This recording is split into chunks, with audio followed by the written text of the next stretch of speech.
sixth generation Laramie County resident. My family's all from the eastern part of Laramie County.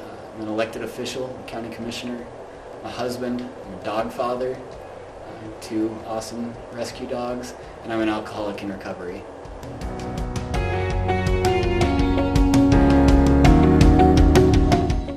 So my whole life I've been raised to believe that being an active citizen was more than paying taxes or showing up for jury duty, that you had to really take an active role in your community, whether serving on boards, commissions, or just in your industry of choice. So my parents modeled that behavior, and fortunately that was one of the positive behaviors that I modeled after my parents, and so I just have always been involved. It's kind of just something that I thought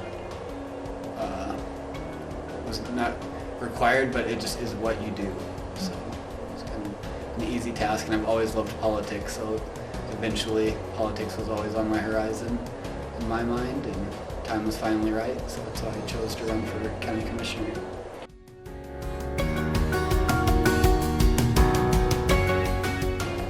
I hope to have a continued positive impact for Laramie County in terms of growth. I hope to bring awareness to segments of our population that maybe are oftentimes forgotten, but that are not only large segments of our population, but that require lots of resources from county and state government.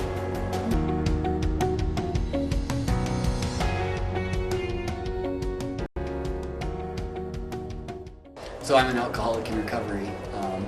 I kind of made the choice that when I was getting sober, that if I was going to be successful, that anonymity was not going to be a route that would work for myself. I also feel an obligation to try and break the stigma of what addiction and what recovery can look like. And so in an effort to be open and honest with everybody I meet, telling them that I'm an alcoholic is a big part of who I am and colors a lot of my decision making, so it's only right that people know about that from the start.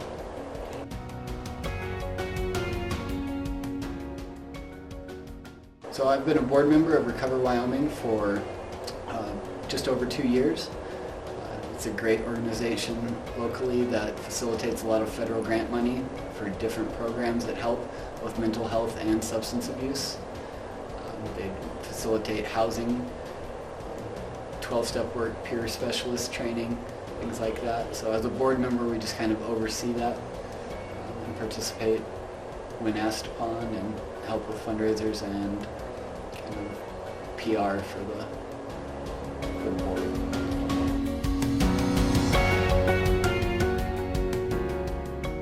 I think that there's two major ones. One is proper funding for those services, and two is the stigma that follows people seeking those kinds of treatments, or seeking help in those areas.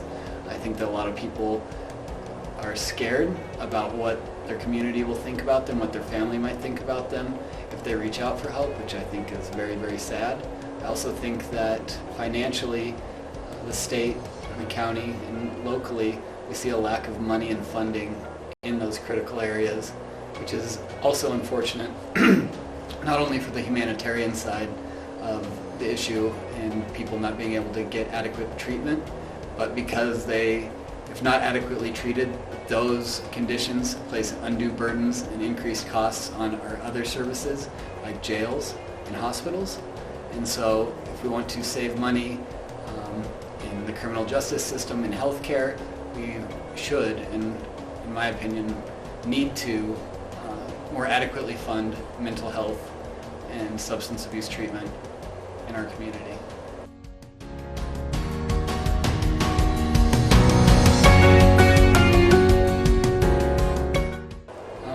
I think that you look at it now, and especially with social media, if you see all the memes and posts, if share this and that I'm here, if you're struggling you can call me. Those things are great, but those one-on-one interactions with people in your life and letting them know that you're an unjudgmental ear and willing to listen and willing to help somebody get to the resources that they need, I think that goes a long way.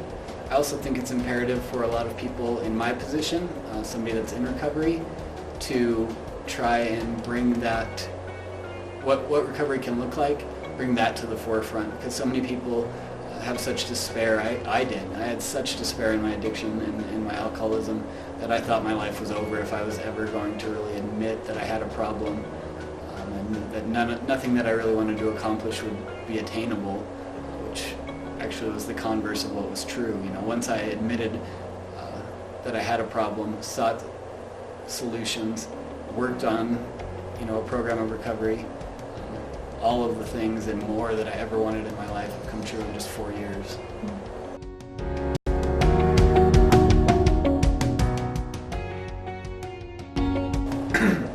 You know, I'm a big fan of treatment court programs. Laramie County has a very active treatment court. In the state of Wyoming, across the state, there's some very, very good treatment court programs. I think those help shift some of the criminal justice burden over to, and more appropriately with, substance abuse treatment. In the community as a whole, I think organizations or companies like this one, independent counselors, Recover Wyoming, nonprofit organizations like that, and CRMC's behavioral health unit are all great assets and provide services that are much needed in our community.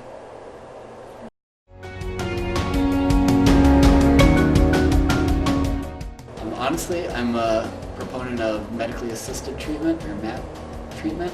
So I was a beneficiary of a drug called naltrexone to curb cravings for alcohol. They use it for all sorts of different cravings. In fact, in some places they use it for treatment of all addictions, from gambling to overeating, shopping, everything. It kind of was a catch-all for certain dopamine receptors, I believe. And that, I believe, set me up in the beginning for a good base, and then just lots and lots of 12-step meetings. Like, that was key to my early success, was just living in meetings.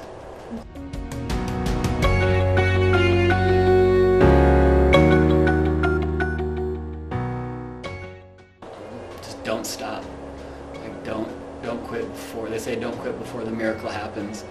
And I firmly believe that, but you have to work for it. I mean, you have to earn it, and that's what, like, I try and do every day is earn my recovery, earn the life that I have today. By just, you know, doing the work, being the prize. It's kind of like my motto.